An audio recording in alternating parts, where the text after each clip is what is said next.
Olá, tudo bem? Sejam bem-vindos mais uma vez ao canal do Coaching e da Inteligência Emocional. Eu sou o Carlos Mota e hoje nós vamos falar sobre feedback, dicas e estratégia de como dar um feedback de forma mais assertiva. Não é um bom tema? Então, antes de iniciarmos, já deixa o seu like, se inscreve no canal e vamos lá!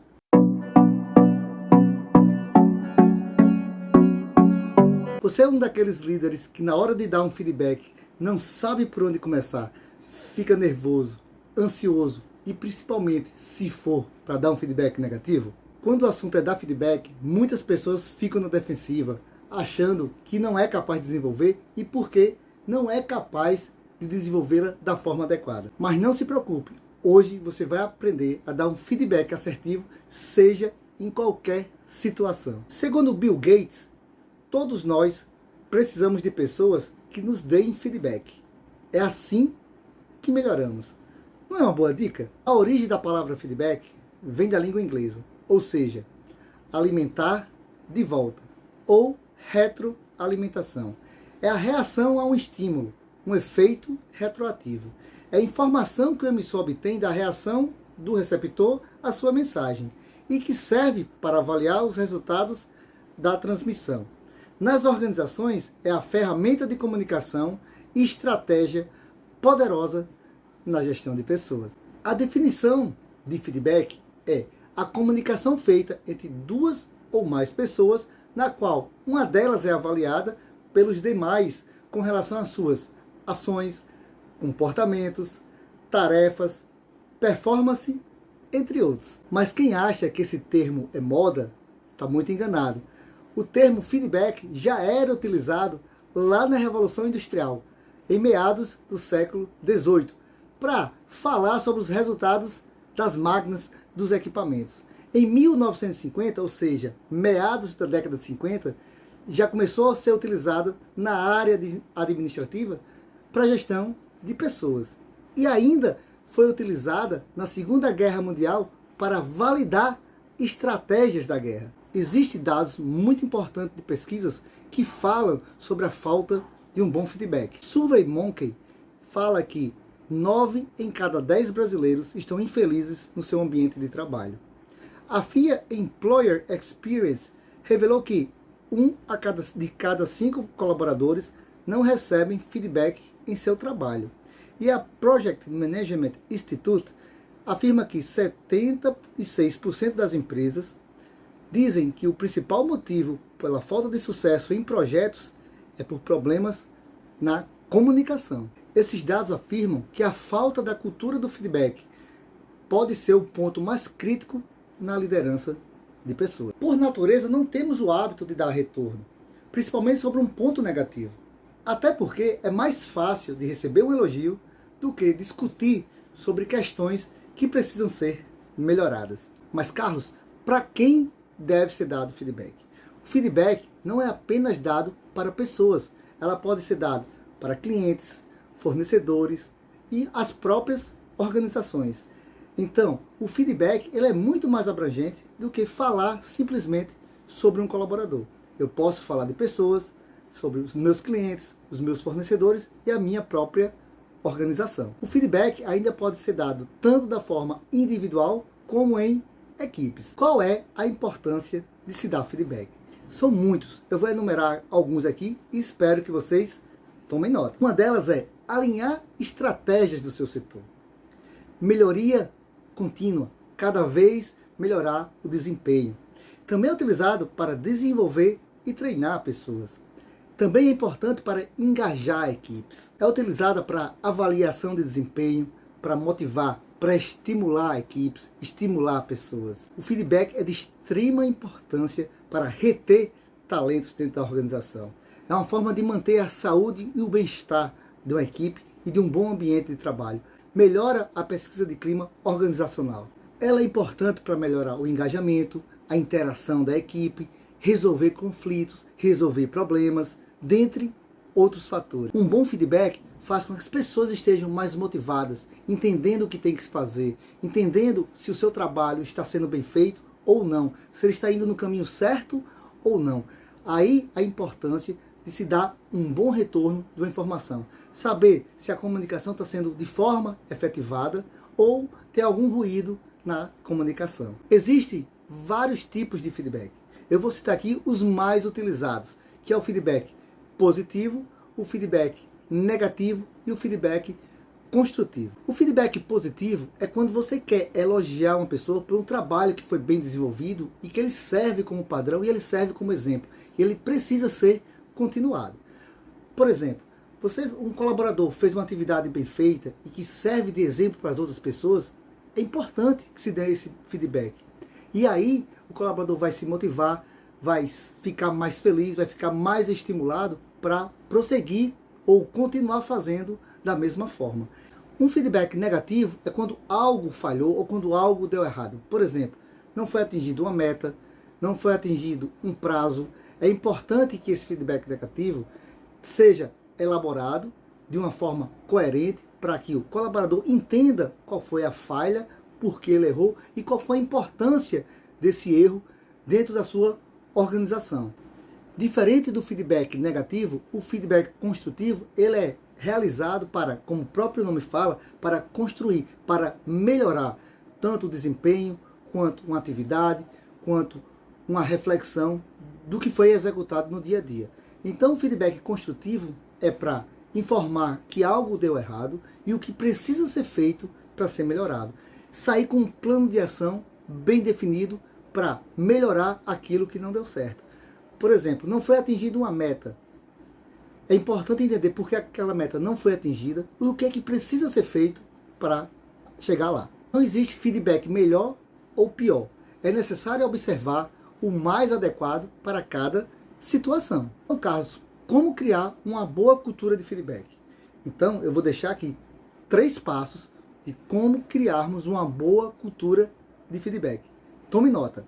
O primeiro passo é levar em consideração alguns fatores, como o contexto, o comportamento, o impacto e a expectativa. O contexto é o que levou a ser dado ou a necessidade de dar o feedback. Qual foi a situação envolvida que levou a dar um feedback? Por exemplo, um colaborador numa reunião matinal falou algo que magoou, machucou alguém no ambiente de trabalho. Nesse dado, quando você chama para fazer o feedback, o contexto é a situação em que ocorreu o problema. O comportamento é qual foi a forma que se comportou nesse momento, o tom de voz, a ofensiva, qual foi a palavra que foi dita naquele momento. Terceiro passo, qual foi o impacto que gerou isso na equipe? É importante passar a informação do impacto que levou aquele comportamento naquele contexto. E no final, avaliar a expectativa. O que você espera que melhore naquele colaborador para aquele comportamento inadequado naquele momento. Então, o primeiro passo é levar em consideração o contexto, o comportamento, o impacto e a expectativa. O segundo passo são as estratégias que vai ser utilizada nesse feedback. Para fazer um bom feedback, primeiro é a preparação. Você deve se preparar previamente para quem você vai dar feedback. Entender quem é a pessoa, qual é o comportamento da pessoa, entender como é que ela se comporta em determinadas situações, deixar claro o objetivo daquele feedback, contexto. Depois, é importante ter um tempo adequado para fazer o feedback, um ambiente ao qual se possa fazer de forma sem perturbação, sem impedimentos. Você deve utilizar outras técnicas. Tem que ter uma boa comunicação, ser claro, definir o prazo, ser imparcial, definir um tom de voz e palavras adequadas, ser objetivo, compreenda o seu colaborador, o que levou a fazer aquilo, conheça o perfil dele, mostre que você quer ajudar, agende, seja construtivo, deixe que ele fale também. Então tem que ser um feedback de 2 vias e seja muito honesto. O importante aqui é que o colaborador entenda qual foi o motivo desse feedback, se ele é positivo, se ele é negativo, se ele é construtivo, mas o ambiente tem que estar bem preparado. Você tem que se preparar previamente para dizer claramente o que aconteceu. Não use dados aleatórios, use fatos e, de preferência, quando um fato aconteceu, não deixe muito tempo para dar o feedback. Se aconteceu ontem, dê hoje o feedback. Quanto mais próximo do comportamento for dado o feedback, melhor o resultado. Então, o segundo passo é definir as estratégias adequadas para um bom feedback. Fale com clareza, dê o tempo necessário, deixe o colaborador se expressar, o que é que ele acha, qual é o ponto de vista dele, se ele acha que aquilo foi correto. Também, no final, dê expectativa, construa, engaje, motive, mas saia com um plano de ação. E o terceiro passo é a técnica utilizada. Existem várias técnicas de ferramentas do feedback. Eu vou citar aqui algumas como feedback sanduíche, 360 graus, Canvas, o Kudo e o SCI. Todas essas são ferramentas utilizadas para dar um feedback. Sugiro que vocês pesquisem um pouco sobre cada uma delas, que eu não devo fazer em um feedback. Primeiro, tempo limitado. Não pode fazer um feedback com pressa. Tem que ter o tempo adequado para que você possa falar e receber a devolutiva do seu colaborador. Cuide do tom de voz, cuide das palavras utilizadas. Não focar apenas no passado. Enrolar e ser genérico demais. Elogiar e criticar demais. Tudo demais é excesso. Falar em público, falar em nome de outra pessoa é terrível. Não se preparar, se basear em achismos, sentimentos de desaprovação, tudo isso você não deve aplicar em um bom feedback. Mas se você for receber um feedback, o que você deve fazer? Tome nota. Primeiro ponto é escute. Faça uma boa escuta ativa. Deixe o seu avaliador dizer o que tem para dizer, escute, reflita, não faça pré-julgamentos. Tenha o seu ponto de vista, mas observe o ponto de vista de quem está te dando feedback. Lembre-se, qual a importância de um feedback? Qual o proveito que você vai tomar desse feedback? Tenha a mente aberta. Olhe sobre a perspectiva da outra pessoa. Não vá previamente com o coração fechado. Tenha a mente aberta para escutar. Encare como uma melhoria. Procure absorver isso e melhorar. Filtre as informações de forma adequada e agradeça sobre o feedback. O feedback é uma ferramenta de comunicação capaz de salientar comportamentos e ações do presente para construir um futuro melhor e com mais resultados. Porém, ainda assim, é importante que haja constância e precisão nessa prática. É muito importante que o feedback seja feito de forma contínua, sequenciada. Não faça um feedback a cada 6 meses, a cada ano. Quando acontecer um problema ou um desacordo, sair da linha, faça o feedback. Mas se planeje antes, se prepare, entenda a situação do colaborador. E aí assim, você pode ter uma devolutiva melhor. Faça também sua autoavaliação. É importante que no feedback faça a autoavaliação reconhecendo o seu ponto positivo, seus pontos de melhoria. Espero que vocês tenham gostado. Já aproveito para que vocês deixem o seu like, se inscreva no canal e vamos lá!